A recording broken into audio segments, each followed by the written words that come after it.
ಇನ್ನು ಕಾಂಗ್ರೆಸ್ ಸರ್ಕಾರಕ್ಕೆ ಸಾವಿರ ದಿನಗಳ ಸಂಭ್ರಮ. ಹೀಗಾಗಿ ಈ ಒಂದು ಐತಿಹಾಸಿಕ ಕ್ಷಣವನ್ನ ಅದ್ಧೂರಿಯಾಗಿ ಆಚರಿಸಬೇಕು ಎಂದು ಸಮಾವೇಶದ ಮುಖಾಂತರ ಅದ್ಧೂರಿಯಾಗಿ ಈ ಒಂದು ಸಂದೇಶವನ್ನ ಜನರಿಗೆ ಪಾಸ್ ಮಾಡಬೇಕು ಅನ್ನುವಂಥ ಸಕಲ ಸಿದ್ಧತೆಯನ್ನ ಈಗ ಕಾಂಗ್ರೆಸ್ ಪಕ್ಷ ಮಾಡಿಕೊಳ್ತಾ ಇದೆ. ಹಾವೇರಿಯನ್ನ ಆಯ್ಕೆ ಮಾಡಿಕೊಂಡಿದೆ. ಫೆಬ್ರವರಿ 16ರಂದು ರಾಜ್ಯ ಸರ್ಕಾರದ ಸಮಾವೇಶ ಅಂದರೆ ಸಾವಿರ ದಿನಗಳ ಸಾಧನಾ ಸಮಾವೇಶ ಸಂಸದ ಬಸವರಾಜ ಬೊಮ್ಮಾಯಿ ಅವರ ಕ್ಷೇತ್ರದಲ್ಲಿ ಈಗ ನಡೀತಾ ಇದೆ.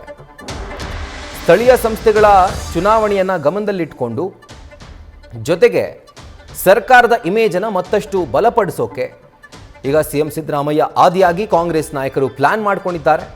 ಜೊತೆಗೆ ಸಾವಿರ ದಿನಗಳನ್ನು ಪೂರೈಸಿದಂಥ ಒಂದು ಸಾಧನಾ ಸಮಾವೇಶದ ರೀತಿಯ ಸಮಾವೇಶವನ್ನು ಮಾಡಲಿಕ್ಕೆ ಹಾವೇರಿಯನ್ನು ಆಯ್ಕೆ ಮಾಡಿಕೊಂಡಿದ್ದಾರೆ. ಇದರ ಕುರಿತಾಗಿ ಡೀಟೇಲ್ಸ್ ಅನ್ನ ಕೊಡ್ತಾರೆ ನಮ್ಮ ಪ್ರತಿನಿಧಿ ಶಿವಪ್ರಸಾದ್. ಈಗ ಲೈವ್ ನಲ್ಲಿ ಜಾಯಿನ್ ಆಗ್ತಾ ಇದ್ದಾರೆ. ಶಿವಪ್ರಸಾದ್, ಈಗ ಸರ್ಕಾರದ ಸಾಧನೆ ಅಂದ್ರೆ ಸಾವಿರ ದಿನಗಳ ಒಂದು ಸಾಧನೆ ಏನಿದೆ, ಸೊ ಆ ಸಾಧನೆಯನ್ನ ಜನರಿಗೆ ಮುಟ್ಟಿಸುವಲ್ಲಿ ಹಾವೇರಿನೇ ಯಾಕೆ ಆಯ್ಕೆ ಅಂತ, ಹಾವೇರಿನ ಯಾಕೆ ಆಯ್ಕೆ ಮಾಡ್ಕೊಂಡಿದ್ದಾರೆ ಈ ಒಂದು ಸಮಾವೇಶಕ್ಕೆ ಅಂತ?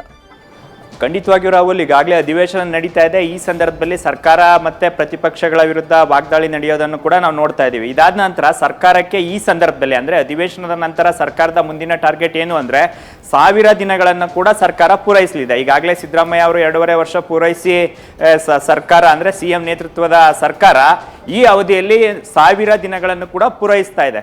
ಈ ಸಂದರ್ಭದಲ್ಲಿ ಸ್ಥಳೀಯ ಸಂಸ್ಥೆಗಳ ಚುನಾವಣೆ ಕೂಡ ಸಮೀಪದಲ್ಲಿದೆ. ಹಾಗಾಗಿ ಹಾವೇರಿ ಜಿಲ್ಲೆಯಲ್ಲಿ ಸಮಾವೇಶವನ್ನ ಮಾಡೋದರ ಜೊತೆಗೆ 1 ಲಕ್ಷ ಮಂದಿಗೆ ಹಕ್ಕುಪತ್ರವನ್ನ ನೀಡಲಿಕ್ಕೂ ಕೂಡ ಈಗ ಸರ್ಕಾರ ಸಿದ್ಧತೆಯನ್ನ ನಡೆಸಿದೆ.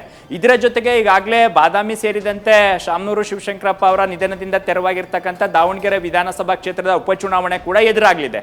ಈಗ ಹಳೆ ಮೈಸೂರು ಜೊತೆಗೆ ಉತ್ತರ ಕರ್ನಾಟಕ ಭಾಗದಲ್ಲೂ ಕೂಡ ಸರ್ಕಾರ ಯಾವ ರೀತಿ ಅಭಿವೃದ್ಧಿಯ ಪರವಾಗಿ ಹೆಜ್ಜೆಯನ್ನ ಇಡ್ತಾ ಇದೆ ಅಂತಕ್ಕಂಥ ಸಂದೇಶವನ್ನ ರವಾನೆ ಮಾಡೋದರ ಜೊತೆಗೆ ಸ್ಥಳೀಯ ಸಂಸ್ಥೆಗಳ ಚುನಾವಣೆಗೆ ಸಂಬಂಧಪಟ್ಟಂತೆ ಈಗಾಗಲೇ ಸಿದ್ಧತೆಯನ್ನು ಕೂಡ ಕಾಂಗ್ರೆಸ್ ಪಕ್ಷ ಈ ಸಂದರ್ಭದಲ್ಲಿ ಅಂದ್ರೆ 1000 ದಿನ ಪೂರೈಸಿರ್ತಕ್ಕಂಥ ಈ ಸಂದರ್ಭದಲ್ಲಿ ಸಿದ್ಧತೆಯನ್ನು ಕೂಡ ಮಾಡ್ಕೊಳ್ತಾ ಇದೆ ಅಂತಕ್ಕಂಥ ಮಾಹಿತಿ ಲಭ್ಯವಾಗ್ತಾ ಇದೆ. ಈಗಾಗಲೇ ಎಲ್ಲಾ ಸಚಿವರಿಗೂ ಕೂಡ ಸಿಎಂ ಸಿದ್ದರಾಮಯ್ಯ ಖುದ್ದು ಸೂಚನೆಯನ್ನ ನೀಡಿದ್ದಾರೆ. ಆ ದಿನ 13ರ ಸಮಾವೇಶ ಹಾವೇರಿಯಲ್ಲಿ ನಡೆಯಲಿದೆ. ಈ ಸಮಾವೇಶದಲ್ಲಿ ಎಲ್ಲಾ ಸಚಿವರುಗಳು ಕೂಡ ಖುದ್ದಾಗಿ ಭಾಗವಹಿಸಬೇಕು.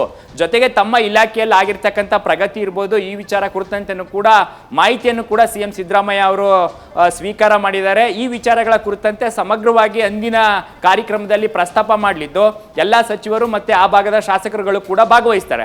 ಹಾಗಾಗಿ ಸದ್ಯ ಸರ್ಕಾರ ಅಭಿವೃದ್ಧಿ ಪರವಾಗಿದೆ. ಪ್ರತಿಪಕ್ಷಗಳು ಏನೆಲ್ಲ ಟಾರ್ಗೆಟ್ ಮಾಡಿ ಸರ್ಕಾರದ ವಿರುದ್ಧ ಇಲ್ಲಸಲ್ಲದ ಆರೋಪಗಳನ್ನು ಮಾಡಿದ್ರೂ ಕೂಡ ರಾಜ್ಯ ಸರ್ಕಾರ ಸಮರ್ಥವಾಗಿ ಅಭಿವೃದ್ಧಿ ಪರವಾಗಿದೆ ಅಂತಕ್ಕಂಥ ಸಂದೇಶದ ಜೊತೆಗೆ ಸ್ಥಳೀಯ ಸಂಸ್ಥೆಗಳ ಚುನಾವಣೆ ವಿಚಾರವನ್ನು ಕೂಡ ಈಗ ರಾಜ್ಯ ಸರ್ಕಾರ ಗಂಭೀರವಾಗಿ ಪರಿಗಣಿಸಿದೆ.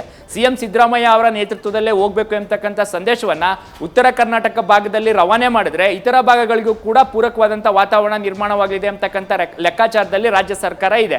ಹಾಗಾಗಿ ಹಾವೇರಿಯಲ್ಲಿ ಅಂದ್ರೆ ಮಾಜಿ ಸಿಎಂ ಬಸವರಾಜ ಬೊಮ್ಮಾಯಿ ಅವರ ಕ್ಷೇತ್ರದಲ್ಲಿ ಸಮಾವೇಶ ಮಾಡೋದು ಮತ್ತೆ ಹಕ್ಕುಪತ್ರಗಳನ್ನು ನೀಡೋದ್ರ ಮುಖಾಂತರ ಸರ್ಕಾರ ಯಾವ ರೀತಿ ಜನಪರವಾಗಿದೆ ಮತ್ತೆ ಜನಪರವಾದಂಥ ಆಡಳಿತ ನೀಡ್ತಕ್ಕಂಥ ನಿಟ್ಟಿನಲ್ಲಿ ಸಿಎಂ ಸಿದ್ದರಾಮಯ್ಯ ಮತ್ತೆ ಅವರ ಸಂಪುಟ ಸಮರ್ಪಕವಾಗಿ ಕೆಲಸ ಮಾಡ್ತಾ ಇದೆ ಅಂತಕ್ಕಂಥ ಸಂದೇಶ ರವಾನೆ ಮಾಡಲಿಕ್ಕೆ ಈಗ 1000 ದಿನಗಳ ಸಮಾವೇಶವನ್ನ ಮಾಡಲಿಕ್ಕೆ ಈಗ ರಾಜ್ಯ ಸರ್ಕಾರ ಸಿದ್ಧತೆಯನ್ನ ನಡೆಸಿರ್ತಕ್ಕಂಥದ್ದು. Rahul, right Shivaprasad. News first ನಿರ್ಭೀತಿಯಿಂದ ನಿಮ್ಮ ಪರವಾಗಿ.